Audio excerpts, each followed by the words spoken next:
My people, my fellow Biafrans, the how on the day, my people.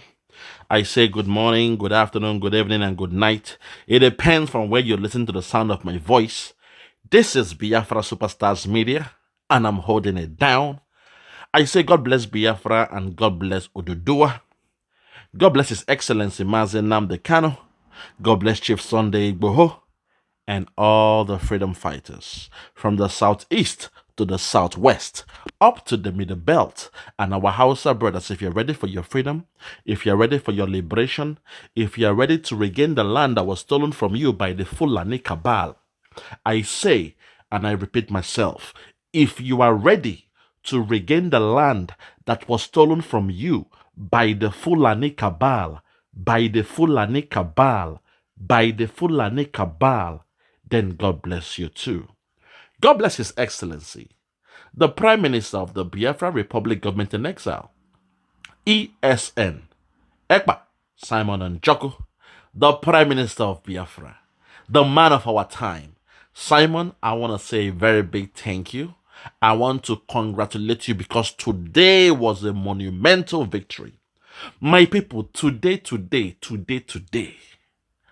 the cries of Biafrans were heard across Biafra land. Today, we all obeyed the clarion call of the first day of the 2 weeks sit at home. My people, I will not make this video long. I want us to listen to our Prime Minister, my Prime Minister, a man I love, a man I respect, a man I hold dearly to my heart. His Excellency, Ekpa, Simon Njoku. Once again, you have proven, Simon, before I play your video, I want to say you have proven to be the most trustworthy disciple of Nnamdi Kanu. I thank God for the wisdom of Simon Ekpa. You always told us you take words from the heart of Nnamdi Kanu, even though they came with a so-called letter, a scrambled letter, and they claimed, they kind of said it was owned by Nnamdi Kanu. But Simon, with your wisdom, Simon, you came with the best response. When you told them you will not listen to Nnamdi Kanu from the DSS dungeon, from a hospital, from Nigeria, he should come to you in Finland. Simon, that was the best response that you gave. Because how can we believe this so-called DSS? My people, please listen to me. This same DSS that refused Nnamdi Kanu to change his clothes for 2 years, they made sure Nnamdi Kanu could not change ordinary his clothing. He was wearing the same clothes that they used to kidnap him from Kenya. The Fendi attire, he was wearing the same Fendi clothes for the past 2 years in the DSS dungeon. And then suddenly, Aloy Ejimako is coming with a letter saying that they allowed Nnamdi Kanu to write from DSS dungeon, ordering Simon Ekpa to cancel the 2 weeks sit at home. Hey, God have mercy.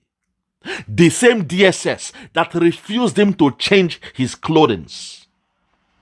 They made the Fendi apparel to be his prison jumpsuit for 2 years. This same DSS that insulted our leader, Nnamdi Kanu, that they made the clothes he wore from Kenya to be his uniform, his prison uniform for 2 years. Think about the hygiene of somebody being subjugated in a mental trauma. The torture of wearing the same shirt on your body for 2 years. And suddenly this same DSS is saying, oh, we have a letter from Nnamdi Kanu saying that Simon Ekpa should call off the 2 weeks sit at home. Hey, my people, when I have time, I'm praying to God tomorrow. I will come down with the ultimate breakdown, the ultimate scorecard of the legal team, because Aloy Jemaka, I understand that they've put you under pressure, but you must not bow down to pressure.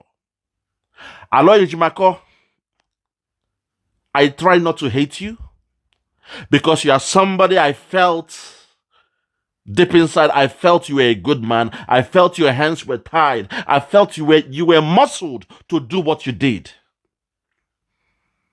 I know the hands of Ifeanyi Ejiofor is there. I know the hands of PeterMbah, that 419 NYSC fake certificate holder, is there. I know that the hands of the so-called Ohaneze is there. I know the hands of Tinubu and the rest of them, they are there. And I know the so-called governors. The 5 governors, those I call the 5 fingers of death. They have killed our people. The 5 governors, I call them, I nickname them, the 5 fingers of death. I know the pressure on you, Aloy Jemaka. And I feel very, very sad that you were able to stoop that low in the 11th hour. You betrayed Nnamdi Kanu, and you also betrayed the trust of Mazi Simon Ekpa. But I understand that sometimes they say, when you are under captivity, you may have no choice. If you were still practicing in the USA, I know you did your law school in America. If you were in America, the case will be different, because if you tell them no, you won't do that, they will not blackmail you or kill you or do whatever. But you are in the zoo where there is no rule of law. But Aloy Jemaka, I will have to speak on this sometime tomorrow. My people, wait for the greatest, I will say my greatest analysis, God willing, sometime tomorrow. So today, let us listen to the feedback we got from the dragon himself, our Prime Minister, Oyendu. I call him Oyendu now. Wow. Okay, I will say our Prime Minister, His Excellency, Mazi Simon Ekpa. A man I love, a man very close to my heart, a man I would do anything for whenever and however it comes. When the time comes, Simon, whatever you ask, consider it done. But when the time is right, as the saying goes, you must hit the iron while it's hot. My people, make we hear Simon Ekpa. Let me break it down to the vernacular. Make we hear Simon Ekpa. Make we hear the message, the good news message from the dragon. If you are with me, listen to it, and I'll come back towards the end to give my own analysis. Let us go. Listen. If you are with me, please listen. Fellow Biafrans all over the world, this is the 31st day of July 2023, the first day of our 2 weeks sit-at-home civil disobedience to demand the release of Nnamdi Kanu and, of course, in preparation for the Biafra self-referendum. Here from the Situation Room, I want to thank Biafra people for the successful start of this 2 weeks sit-at-home civil disobedience in the entire Biafra land. Today, Biafra people have spoken in millions, and I have seen 100% compliance to this particular sit-at-home civil disobedience in defeat of the Nigeria government. I want you to understand that the victory is yours. I want you to understand that what has happened today is that you have defeated Nigeria together. After 50 years of subjugation, you have discovered there is strength in unity. You have discovered that the power belongs to the people. So I want to give this particular accolade to the entire Biafra people who sat at home today. And remember, we have 13 days to go. I want you to understand that this 13 days is not going to be very easy. But remember, you have suffered in Nigeria for nothing. For the past 50 years, you have suffered for nothing. Now, this sit at home, you are suffering for something. I want you to understand that there is nothing comes easy. Even women, our mothers, they have to go through 9 months pains to be able to give birth that will bring joy to the family. I want every Biafran today to see yourself in the coming 13 days that you are in pregnancy period. And after that comes the delivery of the baby and follows the joy to the family. So I want you to understand that this 13 days is not going to be easy. But remember that today has been a successful beginning. And we're going to have a successful end. Tomorrow is going to be the day 2 of the sit at home. The enemies and the invaders and the killers of our people will come with many propagandas. They are not finding it easy. They will come with mercenaries or propaganda. They will come with media war and what have you. I want you to understand that for the past 2 years, we have been very, very consistent, very resilient, and we have been able to defeat them together. So, the propaganda does not move us anymore. The propaganda does not sell anymore.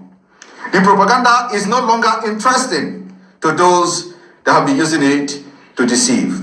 So I encourage you today for you to know that tomorrow is the second day of the sit at home and everybody must remain inside and remain indoors.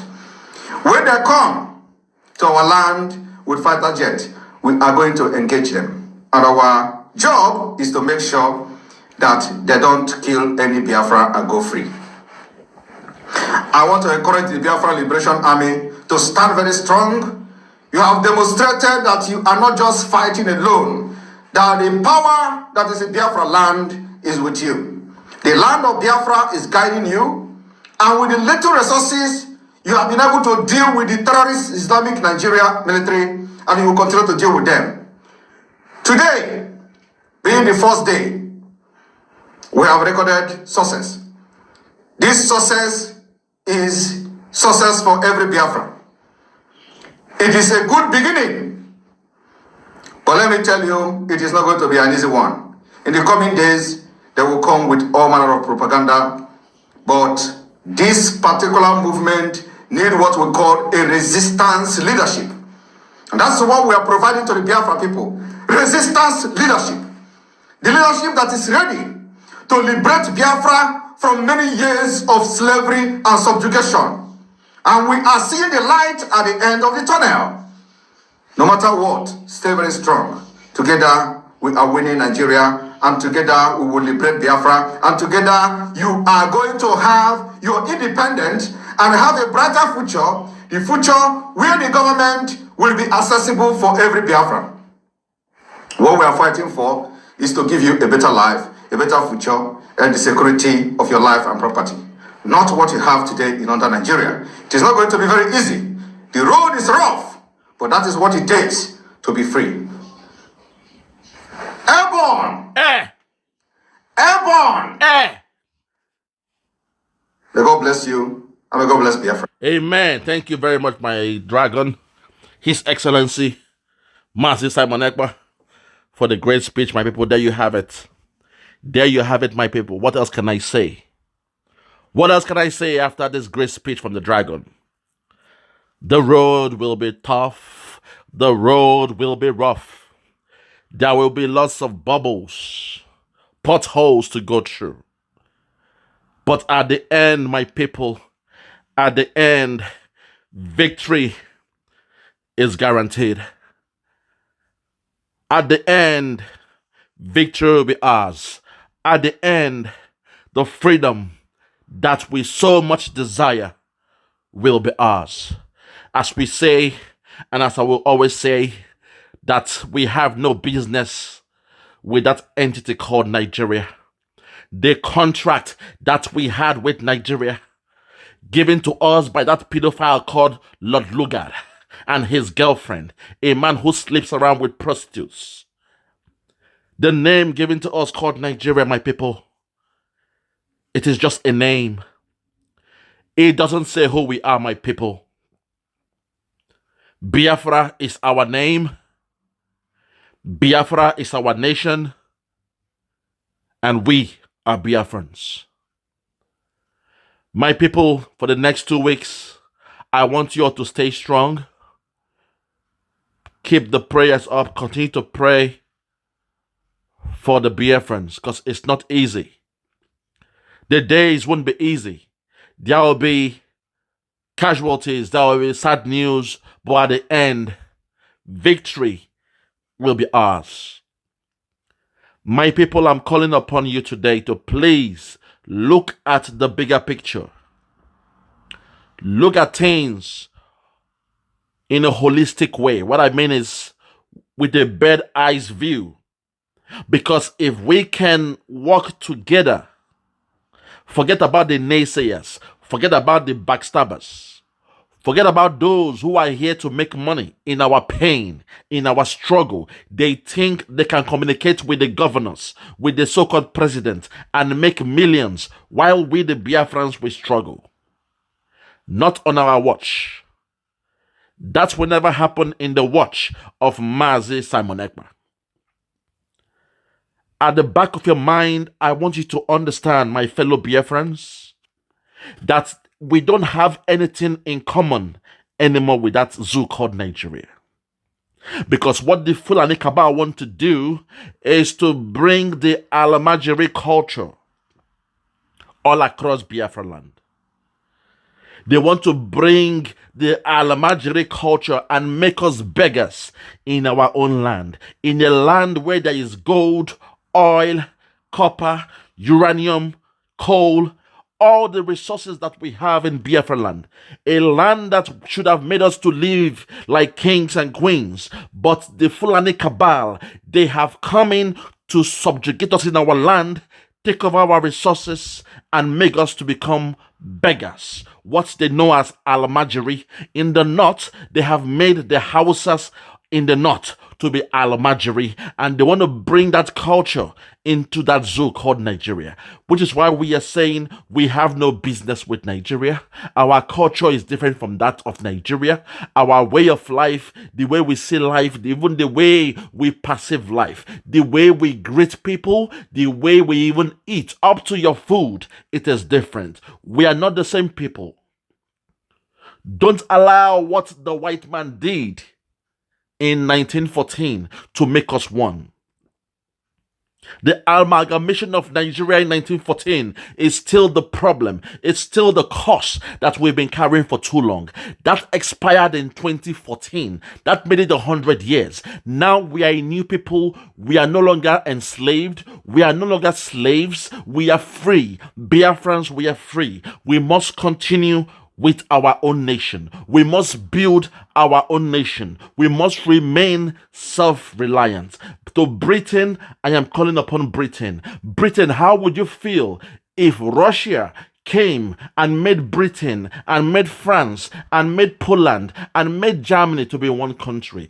If Russia was able to make Britain, France, Poland and Germany to be one country for 100 years, for 150 years. And at the end, when they left, when the Russians left, you all know that there will be commotion between the British, between the Polish, between the French and the German. That scenario, when a so-called president comes from Poland, they will have problems with England. They will have problem with Germany. They will have problem with France. That is what is happening in that zoo called Nigeria. Britain came and made Biafra, made Oduduwa, made Hausa, made Nupe, not even the Fulani because they came very late. They are Johnny come lately. They made the Wazobia, and apart from the Wazobia, we have more than 300 different ethnicities in that zoo called Nigeria. Britain made us one country, all because of that man, that pedophile they call Lord Lugard. My people, we are not one people, even though the white man, to them, they see black as black. When they see the black man, they think we are the same. They call us Negroes, they call us monkeys, they call us all sorts of names because they don't know we are different people. But to us, we in Africa, we know we are different. The Biafra man knows he's different from the Hausa man. The Hausa man knows he's different from the Yoruba man. The Yoruba man knows he's different from the Nupe man. Unfortunately, the Hausas, because of politics, they opened their doors, they opened their borders to the Fulani to come in. And when the Fulani came in, when they came into Nigeria, they caused the havoc. The first thing they did was to subjugate their so-called neighbors, the Hausas, those who invited them. Oh my God, have mercy. How can you invite somebody into your house and suddenly your guest now become the landlord of your house? Somebody you invited to your house suddenly pretend to be the owner of your house, tells you when to sleep, tells you when to eat in your own house. This is what the Hausas they are going through in that northern part of Nigeria. My people, I understand that they cannot speak because they are closer to the Fulani cabal. They are getting the pain. They are feeling it every day and they cannot speak. But now that they see the Biafrans are standing up, now that they see that the Yorubas are standing up, even the Middle Belters, now that they see that we are standing up, slowly and gradually, the Hausas, they will have the confidence to speak out. They will speak out. And once they speak out, the Fulani cabal, they are gone. The bully in the classroom is gone. Trust me on that one. The moment they speak out, the Fulani cabal is gone. Or what they've been doing to us in that zoo. The control. They were told they were born to rule Nigeria. Britain told them that they were born to rule Nigeria.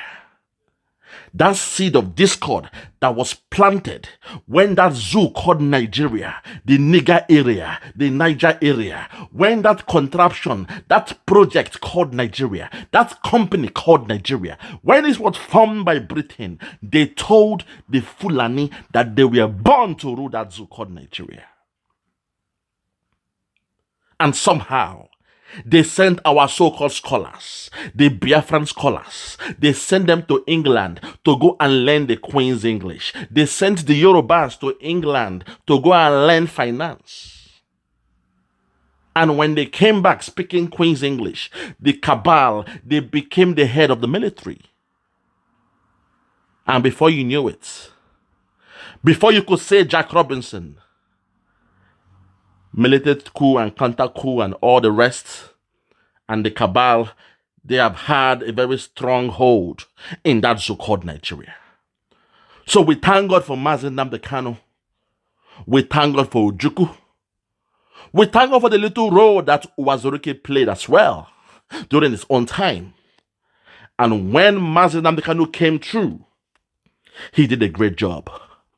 Unfortunately, those around him, the betrayers, they were too much because they were greedy for money. They loved money. They worshipped money. And because of the love for money, because of the affinity, the passion, the love they have for the foreign currency, for the dollars, they betrayed Nnamdi Kanu. They sold him out. Just like Joseph in the Bible, Nnamdi Kanu was sold out by his own people. Oh Lord, have mercy. But unknown to them, oh my God, unknown to them, while they were planning, while they were plotting to betray Nnamdi Kanu, He came live on air, and as he was begging God in the spirit, he came out and spoke in the public. He cried unto God. He called God. He begged God. He asked God for 100 men. 100 men to support him. 100 soldiers, 100 warriors to support him in this struggle, because he could see that the men around him, they were all fraudsters, they were all criminals, they were all backbiters, they were all interlopers, they were people dining with the cabal, they were taking money from the cabal and sabotaging the movement. So when he called for 100 men, in tears, he begged God for 100 men. And lo and behold, before you knew it, the man they call Simon Ekpa, during the era of COVID-19, we thank God for COVID-19, because for the first time, COVID-19 allowed us to stay at home. Oh my God. I'm going somewhere with this. I am going somewhere with this. The advent of COVID-19 made it possible for people to stay at home, for people to work from home. And for most of us, people like myself, who was very busy in building the world, the empire of the white man, of the Western culture. We were busy building the Western culture because we said Nigeria is no good, Nigeria is dead. Those who are ruling the affairs of Nigeria, they have betrayed us. So we said we are done with Nigeria, and we're building the empire of the white man. Oh my God, have mercy. I'm going somewhere with this. I am going somewhere with this. But when COVID-19 struck, it made some of us to stop working, and we stayed at home. It made some of us to move our businesses and start doing it from home. It now meant we were now more busy online. And suddenly, most of us, we could now tune into the YouTube, we can tune into the social media, and we heard for the first time the cry of this man called Nnamdi Kanu. I'm speaking for myself, because for the past 20 years, I've been so busy building the empires of the white man, country to country, doing businesses. Lord have mercy. And when COVID-19 came, for the first time, I was able to sit at home. I was able to do my business from home. I was able to communicate in a virtual reality, which means you have to be online most of the time. You have to do your business online. You have to communicate with your business clients online. You have to give a presentation online. You have to do an interview with a new supplier, a new contractor. You have to interview them online. And while you're online, it means you'll be more in the social media. We were now watching YouTube, and we saw this man called Nnamdi Kanu. So when he was crying to God, he cried at the right time. And God answered his prayer for 100 men at the right time, because Simon Ekpa, during COVID-19, Simon heard the cries of Oyendu Nnamdi Kanu, and he came out. He told Nnamdi Kanu, cry no more. Your prayers has been answered. You said you want 100 men. In me, I am 15-1. Oh my God. Oh my God. So for those who think you are fighting just one man, you call Simon a small boy, you call him a fraudster, you say he's this, he's that, all you are wasting your time, because you are dealing with somebody who is working with the covenant of God. He is a man of God. He is a prophet of our time.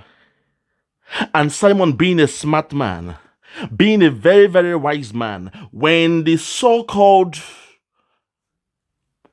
I won't call names, they know themselves, but those who sold Nnamdi Kanu, when they perfected their strategy, they got him to Kenya. From Kenya, they kidnapped him, sent him to Nigeria.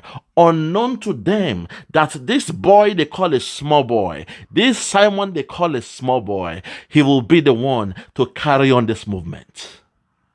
Fellow Biafrans, fear not, because when Simon came out and spoke to us, Simon cried and begged God for the wisdom of 1,000 men. So when you multiply 50 by 1,000.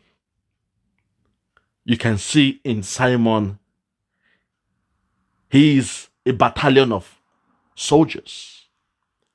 He's many. Like in the Bible, when they said, my name is Legion, because we are many. They think they're dealing with one man. How can one man say sit at home and the whole Southeast sits at home? To the governors who were asking those questions, to Senator Abaribe, you were saying, how come this one man this somebody from Finland will say sit at home and people sit at home? In fact, I'm wondering, how come they are sitting at home?